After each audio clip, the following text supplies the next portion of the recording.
Good afternoon. We're here at Bergen Water Gardens and we want to take a few minutes to show you how to pot a micro lotus.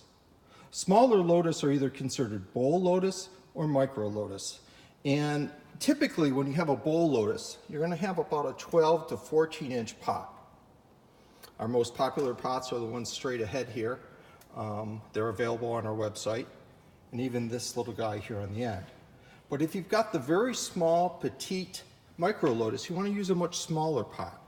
So like this little round guy here works out perfectly. This one might be a little bit shallow, as is this one.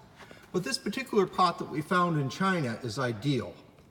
It's about 6 to 7 inches in diameter, about 6 inches deep, and we find that it's going to be just perfect to grow our micro lotus. Now, everybody asks, what should we pot them in? If you've got good heavy clay loam soil, this works out perfect. We get this here locally, and our plants grow wonderfully in it. If you don't have that available, if you live down south, say in Georgia or something, it's mainly sand. There are commercially made products made out of clay. This is one made by API called Aquatic Planting Media, and that'll work just fine. To be honest, if you can amend that with a little bit of soil, the plants do seem to grow better. But certainly don't use pure topsoil, because that has some compost in it, and that's going to float up and out of the pot and into your pond or your container. Now, we also do fertilize our plants once they start growing. Pond tabs is one of our favorite pond foods. Oops, we got a train going by here. But the other one you can mix in the soil is Landon's aquatic fertilizer, and you mix that in with the soil, and in this case for the micro lotus, it's going to be a very light amount, and just follow the directions on the back of the bag. I would probably cut it back by about half.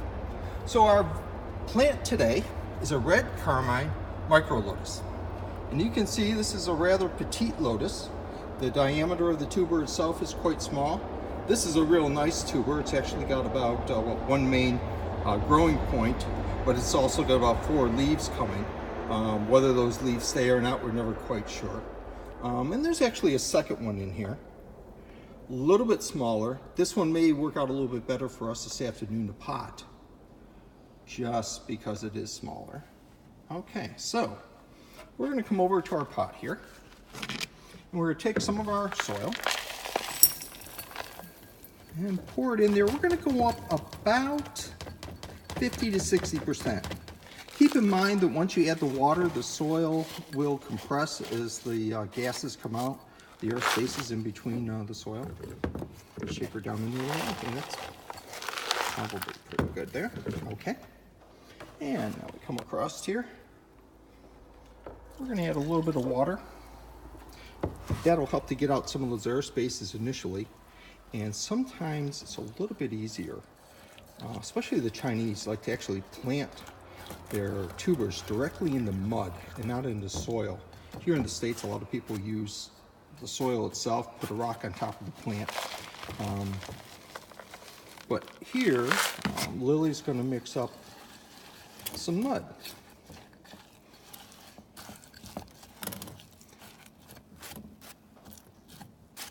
Okay.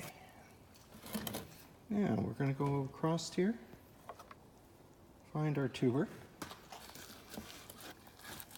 She's going to just push it down a little bit. You can see it's small. Okay, got the growing tip pointing up here. The side leaves are coming around here. Okay, now push a little bit of that mud over.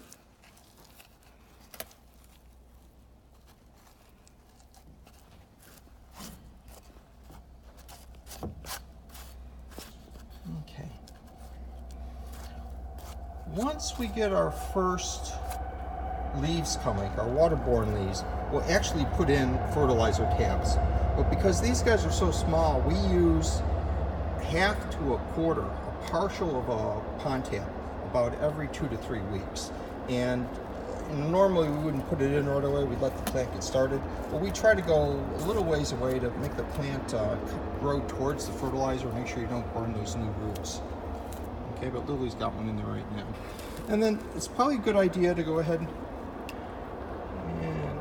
Get the water in there. Okay.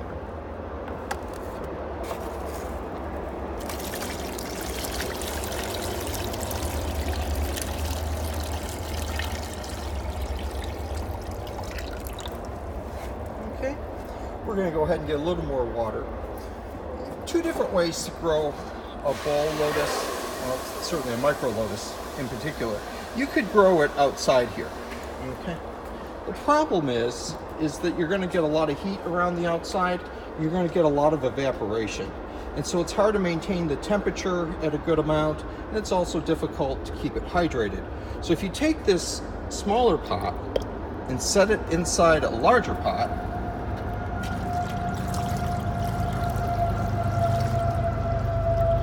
we can go ahead and grow it just like this. And as the plant grows, it's going to still stay in that smaller pot.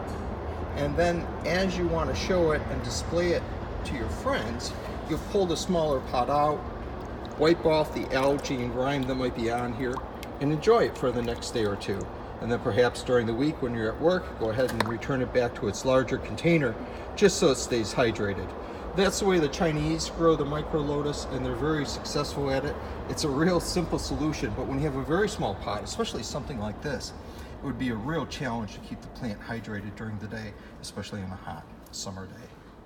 But this is our example of potting a micro lotus here. Again, the bowl lotus are behind here. And Lily found another use for one of our pots for our carnivorous friends. Here's a Nepenthes growing and a little bit elevated. So we'll have to look at this in the future, because I think this has got a great possibility for some interest here. Thanks for joining us, and tune in again.